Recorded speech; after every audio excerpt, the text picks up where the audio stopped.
This movie was freaking crazy.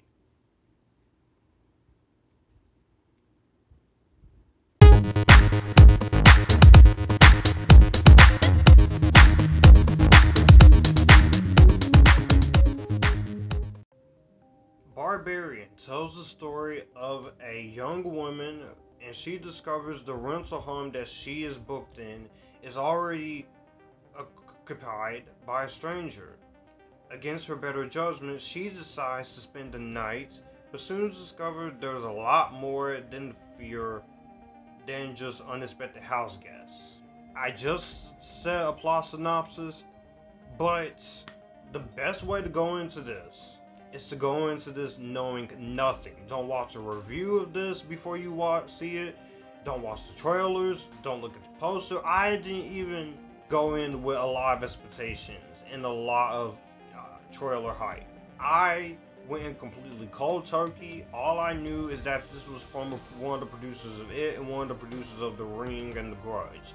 The 2004 one, not that whack ass 2021 that disappointed me. And it had Bill Skarsgård and Justin Long in it.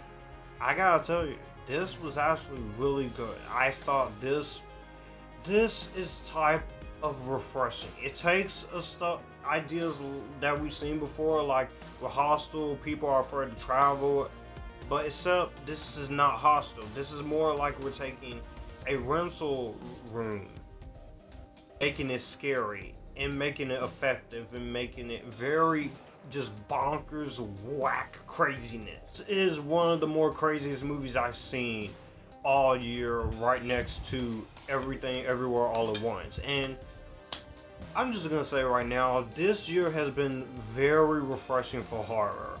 This has been one of the better years of horror for me personally. X was really awesome.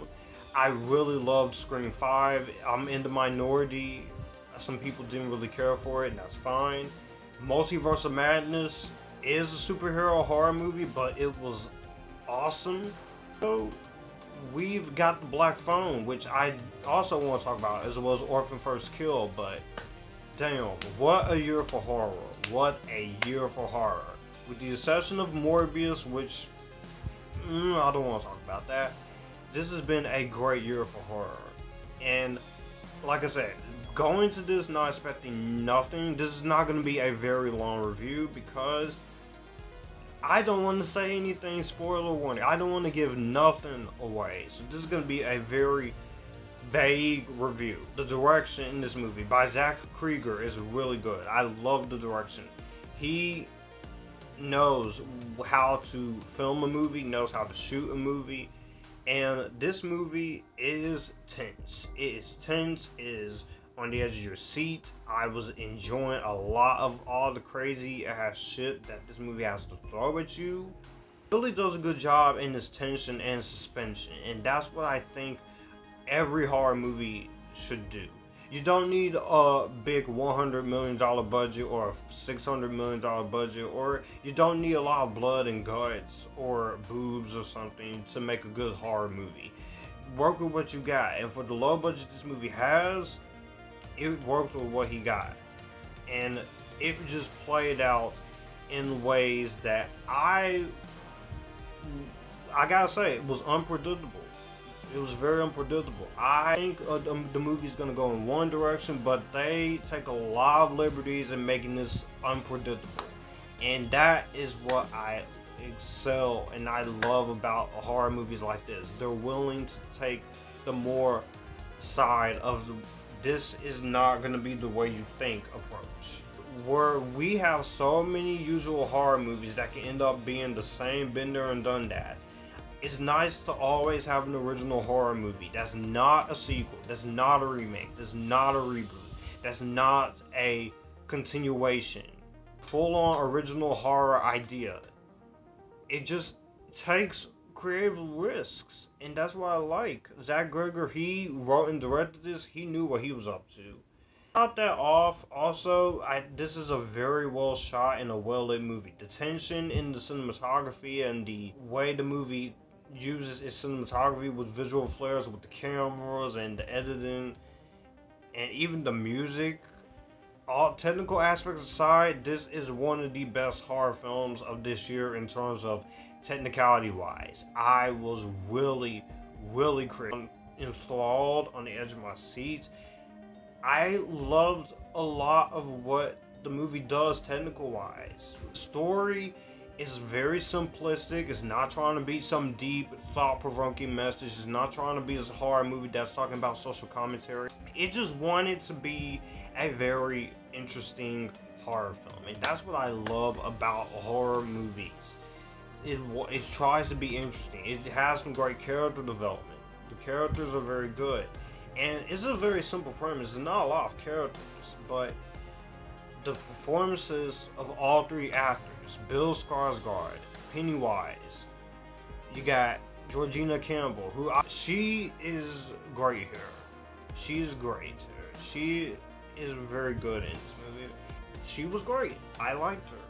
She was great. Justin Long, it's great to see Justin Long. Never a bad time to see Justin Long in anything. He is known for comedies and stuff for Alvin and the Chipmunks, but when he does horror movies, he does horror.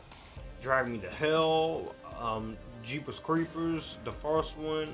I'm gonna say comedians and even dramatic actors. They can go outside their comfort zone and give you something you've never seen. Now, we still have a few months left for more horror. We still have Halloween Ends, but this might be in one of my best of picks for best movies of 2022, because I know this is vague, but I can't really go into detail with it. It's just knowing very little as possible, and I think you will enjoy this. I was really surprised. I guess the only issues I have when it comes to this movie is, yes, the first 10 to 15 minutes takes a while to get going, but for the hour and 45 minutes is mercifully short. It gets you in and out, and I was enthralled. If you have not seen this movie, if you are planning to watch anything this weekend, watch this. Do not waste your time with After Ever Happy. Go watch this instead. This is awesome, and I am giving this my strongest Better Than Vampire Diaries recommendation. I love this, and it was awesome. And please go support original horror movies. Yes, I love me some franchise horror movies. I love me some superhero horror. I love me some superhero franchises, but original movies needs just as much support as a lot of those, like Top Gun Maverick and Doctor Strange, and support original films, even if it's in a franchise. Support original. Well, that's gonna do it for the video that you just watched. I will have my channel here, so you will like to see anything here. Click the channel icon, subscribe for more. I will also leave a video and maybe a playlist here, so in case you want to see what I'm about. As always, stay Epictasticness, join the Epictasticness, and you guys keep it cool.